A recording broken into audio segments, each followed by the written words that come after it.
এখানে যে চার্টটা দেখতে পাচ্ছেন যে অনেক সেলস টার্গেট থাকে, যেখানে আমার এই সেলস টার্গেট অ্যাচিভ হলে সে বোনাস পাবে, আর যদি বোনাস অ্যাচিভ না করতে পারে সেক্ষেত্রে সে বোনাস পাবে না। তো এখানে দেখুন আমার টার্গেট ছিল 100K, আমার অ্যাচিভ হয়েছে 99K, সেক্ষেত্রে নো বোনাস এখানে অটোমেটিক আসছে। আমি যদি এখানে 101 দিয়ে দিই, দেখুন গেট বোনাস, সে বোনাস পাবে, এখানে সে অ্যাচিভ করছে। এখন দেখুন আমার যদি এখানে 100K টার্গেট আছে, আমি যদি এখানে 88K দিয়ে দিই, এখানে যদি 88K দিয়ে দিই, দেখুন নো বোনাস, এখানে 70K, দেখুন নো বোনাস। এখন যদি আমি এখানে 100 অ্যাচিভ দিয়ে দিই, দেখুন গেট বোনাস। তো এইটা কিভাবে আমি করছি আপনি আপনাদের সাথে শেয়ার করুন, পুরো ভিডিওটা দেখলে বুঝতে পারবেন। তো আমি এখান থেকে ফর্মুলা ডিলিট করে দেবো, ডিলিট করে দিলাম। এখন আমি প্রথমে যেটা করব, এটা হচ্ছে একটা লজিক্যাল ফাংশন। যদি আমার সেলস টার্গেট অ্যাচিভ হয় তাহলে সে বোনাস পাবে, আর যদি অ্যাচিভ না হয় তাহলে সে বোনাস পাবে না।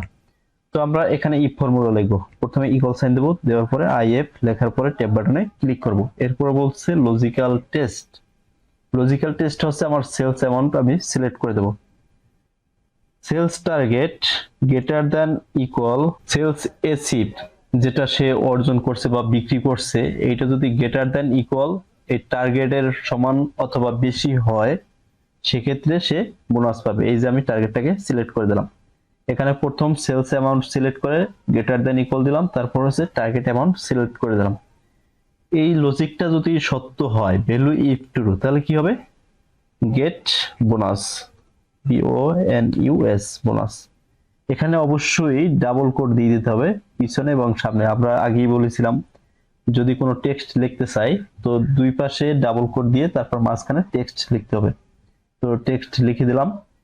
এরপর হচ্ছে ভ্যালু ইফ ফলস, যদি সে এই সেলস অ্যাচিভ না করতে পারে তাহলে এখানে লিখে দেব নো বোনাস, প্রথমে ডাবল কোট NOBONUS, এরপরে ডাবল কোট। আমি এখানে এটাকে বড় হাতের লিখে দেব। এখন এটাকে লেখার পরে আমরা কি করব, ফার্স্ট ব্র্যাকেট দিয়ে দেবো। এখন আমার কোনো কন্ডিশন নাই, এরপর এন্টারে ক্লিক করব। দেখুন এখানে 101 সে সেলস করেছে, টার্গেট ছিল 100K। তো দেখুন এখানে আমার গেট বোনাস। এখন আমি এইটাকে যদি প্লাসে আসার পরে এখানে যদি ডাবল ক্লিক করি, নিচ পর্যন্ত অটোমেটিক পেস্ট হয়ে যাবে। দেখুন এখানে 88K, এটা নো বোনাস। যেটা টার্গেট অ্যাচিভ হয়েছে ওইটা আমার বোনাস পাবে, আর যেটা অ্যাচিভ হয় নাই সেটার বোনাস পাবে না। তো আশা করি আপনারা পুরো বিষয়টা বুঝতে পারছেন। আজকে এই পর্যন্ত, সবাই ভালো থাকবেন। আসসালামু আলাইকুম।